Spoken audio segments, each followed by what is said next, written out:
Huh? What are you doing in my swamp?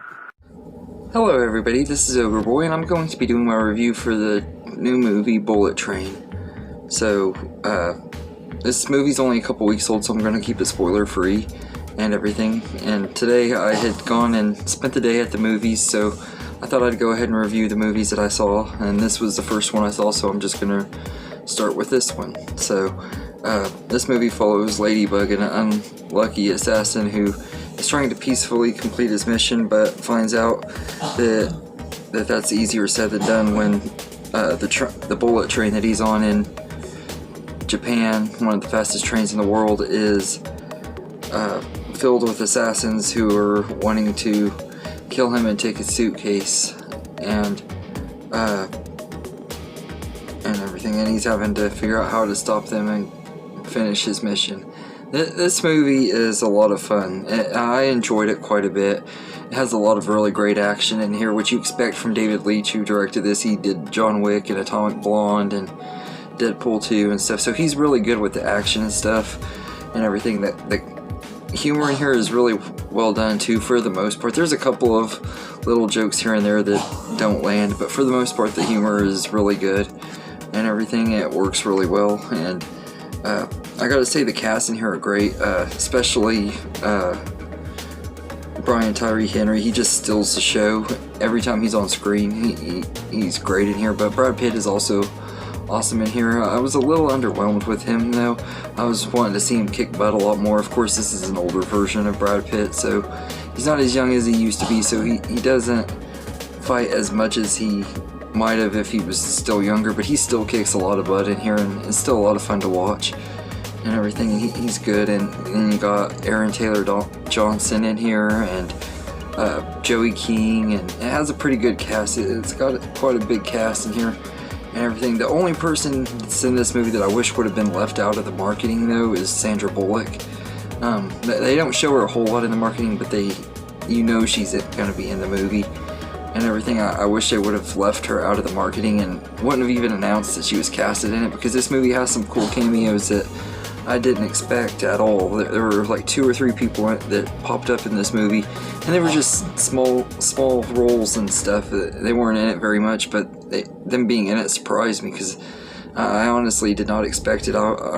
That's one thing I can't say for a movie that showed so much in its trailers, because it showed too much of the action scenes in the trailers. I will say that it did do a good job at hiding that, and it is a pretty good story and everything. Like I enjoyed the story of the movie pretty well and everything. I just wish that they didn't show all of the best action stuff in the trailers. I think I would have enjoyed the movie even more, and I couldn't really avoid the trailer. They showed it literally with every movie I've gone to see for the last 2 months, so I couldn't really avoid the trailer anyway. I tried to, but I couldn't. But yeah, I think all the casts are great in here, and like I said, the humor is really well written. The action scenes are great. The fighting has some really cool choreography scenes and everything. A lot of the practical action that you expect from David Leitch and stuff. And if it does have CGI, they do a good job at hiding it, because it doesn't really look like it.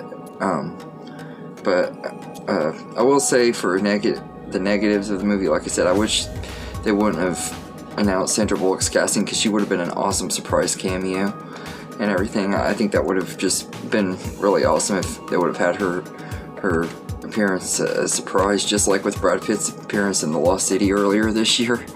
And it's kind of weird they kind of switch places on that.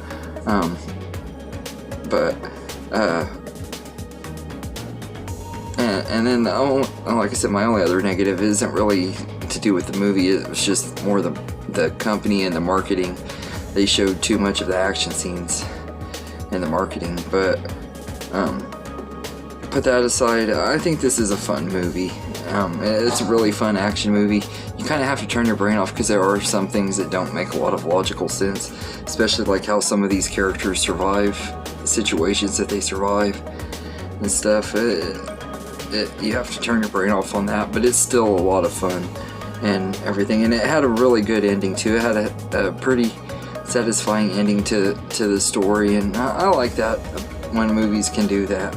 So all in all, I think it's a fun ride, and it's got a good cast, and it has some heart in it and stuff too, which is pretty cool, and a lot of fun action, and it's just a fun movie. It's nothing super special or entertaining. It's not going to be one of those movies that I would consider an action classic later down the line, like I kind of have with other movies that have came out in recent years that I would consider modern classics, like John Wick. I wouldn't consider it as good as that, but it still is a fun movie and everything. It's not the best movie of the year, but it's definitely one of the funnest for sure. So I'd say I'd give it a 7.5 out of 10. I know in my initial reaction I gave it a 7 out of 10, but the more I think about it, the more I think I really enjoyed the movie and everything.